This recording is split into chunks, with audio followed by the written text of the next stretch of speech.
the spectacle that was the Cavs opener of the season, and then going forward. Of course, as we were saying, while we've got a few moments here before JK joins us, phone lines, I can't open them, but you guys can keep it rolling. What are your thoughts on the Cavaliers after one here? Facebook.com/thesportsfix. Tweet with us at thesportsfixcle. Email us, thesportsfix@AOL.com.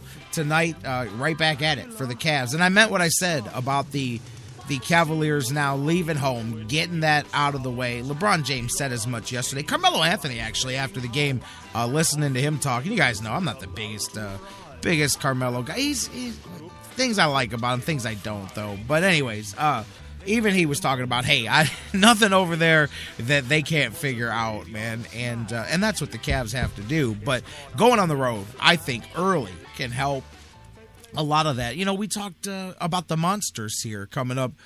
We talked about them earlier this month with Doug Plagans, about them starting with back-to-back weekends of 2 shots and then 3 shots on the road, and how sometimes that's a good thing because it gets you away from home, away from the comforts of your life and all of that stuff, and gets you on the road together and gets you, gets you some of that. Well, look at that. You got 4 in a row here. They're not going to be back home until a couple of weeks from now against the Pelicans on November 10th. You're going on the road here. You're going to go first. You're going to take a trip to Chicago here tonight. You'll get your weekend off, and then you're going to head out west. So you've got a bit of an actual road trip coming up here. Portland, Utah, Denver, and that'll be good. I think that's good early season to go on the road, get you some chemistry time off the court as well, and practice time, and just, again, it's being away from home, it's bunkering down and getting some time to know each other. You can't say it enough when you look back. The example is right there. When you look back at when LeBron left Cleveland, when they put that team together in Miami, actually a similar coincidence, 8 turnovers in that one for LeBron in his first night there, but they lost, as everybody remembers. They lost their first game together. They were only 9-8, playing .500 ball through their first 17 games of the season. And what took that team to the next level was coming to Cleveland. It was that first time, that atmosphere where all they could do was bunker down and play.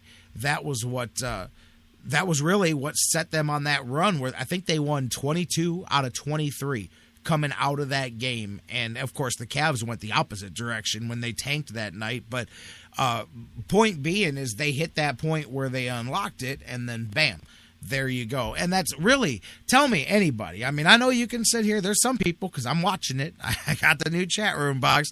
There's some people that'll sit here and tell me all the reasons why the Cavs aren't anything. And again, I don't think the top end is going to be where everybody thinks it's going to end up. I think it's going to fall short of that. But you could see, as I was saying with LG earlier, flashes offensively, defensively, of what the team can be when they actually get the chemistry and get themselves on the same page. You can clearly see it. And the talent level is there that, again, you're not going to find out the actual break them down weaknesses of this team until you get to the playoffs. And then that's when they'll have to figure out what they've got to do to add, subtract, whatever it is going forward with this team. But I'm interested in seeing what they do, how they answer in Chicago tonight. Chicago's tough. I mean, I had Chicago, before we saw how the opening games went, I had Chicago winning the East. I mean, they started off whitewashed, the Knicks, as we know. And they're razor sharp, man. That's a veteran team that's been through a lot together. And Derrick Rose is ready to play some. Like, he's just, I mean, look at his season's getting cut short, and we know what's happened with them. He's ready to get out there and get back to what he was doing and play some ball. And the way they see it, hey, the East is ours. It's not wide open. It's ours. Let's go take it. So I say it goes through Chicago. That's where I'm at. I've said that all along. So here's your first test. Go see how you match up to them. Now you're on the second night of a back-to-back, much like New York was there coming into Cleveland. And again, I want to see the difference, but it's not going to be overnight. Anybody that thinks just because there's not all the gaga of the opening night, anybody that thinks that that's going to, like, I'm not saying they won't play better tonight, but this isn't an overnight thing. This is an over several weeks. This is an over 6-8 weeks even, type of thing of getting yourself together and becoming a team. Especially, it's tricky with so many high usage players. That's something that we talked about. Everybody said, oh, it's like a video game. You just drop these guys out there, blah, blah, blah. With everybody being such high usage guys and used to being the guy and used to getting the ball and having it go through them, particularly the three. And you could see some moments of frustration. You could also just see the miscommunication in a lot of places offensively. Defensively, I can't say it's anything less than lack of effort. I mean, there were just guys, LeBron included, standing around. He only played defense half the time on Carmelo, and that's, if you're being honest, that's the legit. I mean, there were times that I'm watching and he's playing, literally just token defense on Carmelo. And I don't know if that was conserving energy because you're tired, because you haven't got yourself, got your wind fully there. And I do believe that's part of it too. I mean, even the best have their little tricks, but that's not a trick. That's just not playing defense. There were a lot of that. And there was a lot of then, because of guys not hustling on defense, everybody's a step slow on their rotations, and you'd end up with those wide open shooters for New York because everybody's trying to cheat the double team, and then all of a sudden, good ball movement, and you noticed it, Cavs players running like chicken with their head cut off, trying to get back over and play defense on their guy. That was something as well, and those are those things.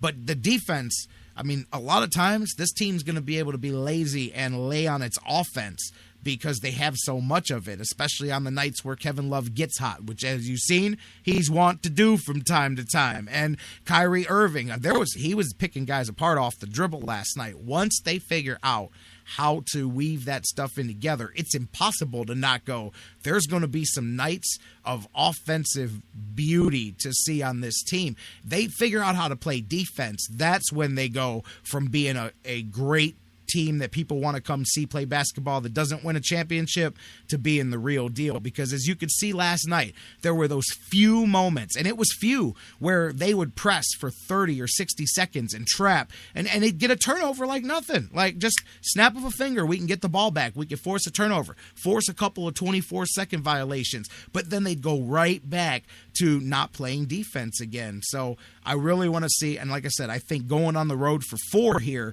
is going to be a good thing. They have nothing to do but each other and bolster down and learn each other and play basketball, and they're on the road. So let's pick up right there. Jonathan Knight joining us, the sports writer extraordinaire. JK, how you doing, my man? Hey, happy Halloween, Jerry. It is a privilege to be with you on this day that celebrates death, dismemberment, demons, darkness, all the things that Cleveland sports fans love. Okay, so I don't know if that's a good thing or not. At first, I'm like, where's he going with this? Now I'm like, wait a minute.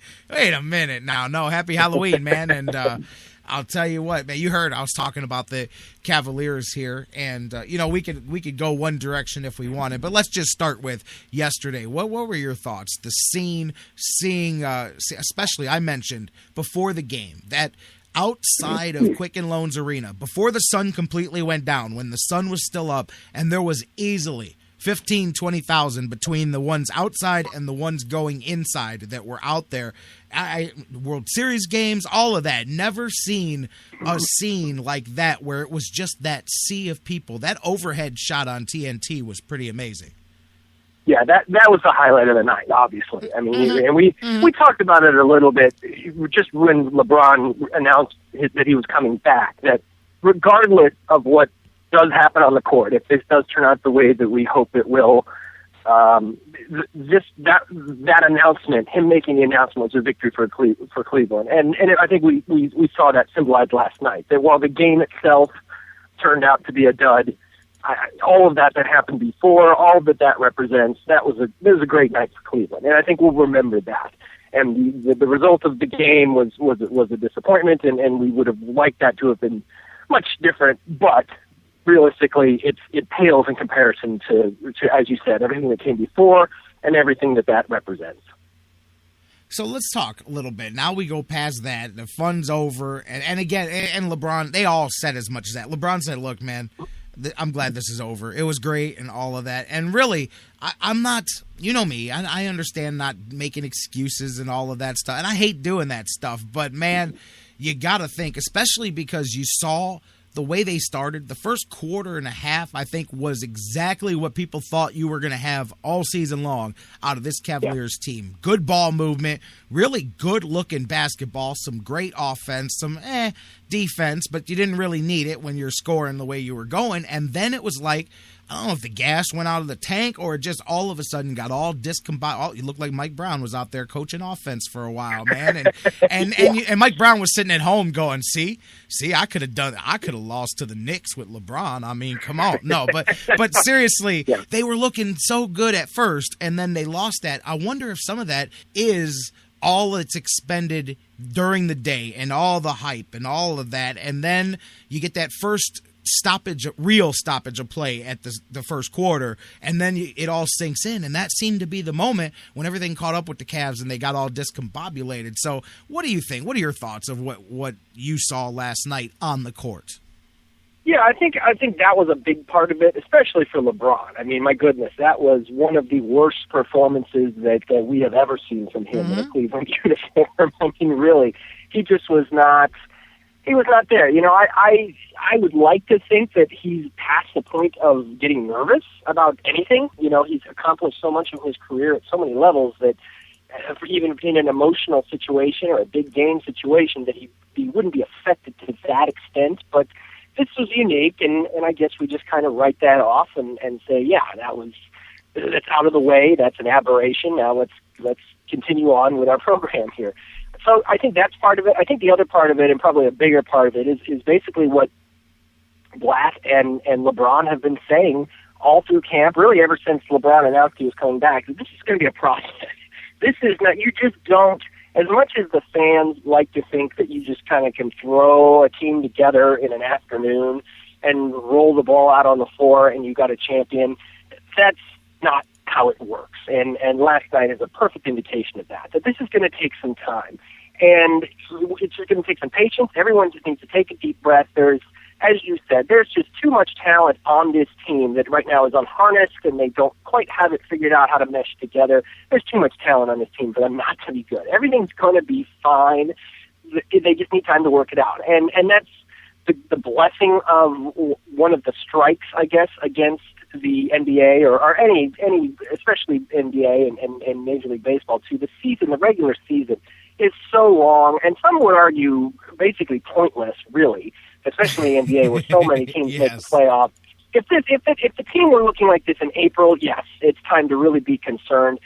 Forget it. I mean, they got 6 months of essentially a long preseason, and then it's the playoffs that are really going to matter. It's the playoffs where this is really going to start to kick in. So, yeah, I think we're going to see that we probably won't see a performance quite that bad. I think tonight's going to be rough going into Chicago, where the Bulls are going to have a statement to make. I think they're going to get thumped tonight.